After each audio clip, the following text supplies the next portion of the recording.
दर्शकबिन्द अमेरिकाले भेनेजुएलामाथि सैन्य आक्रमण गरी राष्ट्रपति निकोलस मादुरोलाई नियन्त्रणमा लिएपछि अन्तर्राष्ट्रिय बजारमा कच्चा तेलको मूल्य वृद्धि भएको छ। आइतबारदेखि नै तेल बजारमा अनिश्चितता बढेसँगै लगानीकर्ता र व्यापारीहरू सतर्क देखिएका छन्, जसको प्रत्यक्ष असर कच्चा तेलको मूल्यमा परेको हो। अमेरिकी राष्ट्रपति डोनाल्ड ट्रम्पले भेनेजुएलामाथि गरिएको सैन्य कारबाहीपछि त्यहाँको राजनीतिक अवस्था र विशाल तेल भण्डारबारे दिएको अभिव्यक्तिले विश्व ऊर्जा बजारमा चासो र चिन्ता दुवै बढाएको देखिन्छ।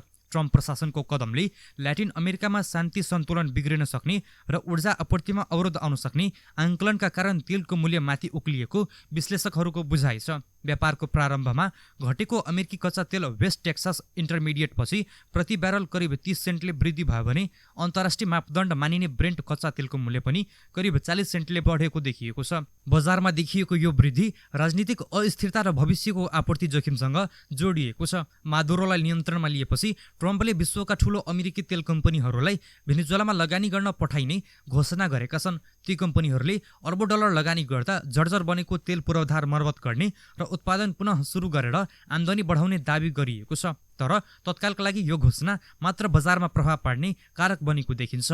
समग्रमा भेनेजुएलामा भएको अमेरिकी हस्तक्षेपले तेल बजारमा आपतकालीन मूल्य वृद्धि गराए पनि भविष्यमा आपूर्ति बढ्ने वा लगानी नआउने अवस्थाले मूल्य पुनः दबावमा पर्न सक्ने सङ्केत देखिएको छ।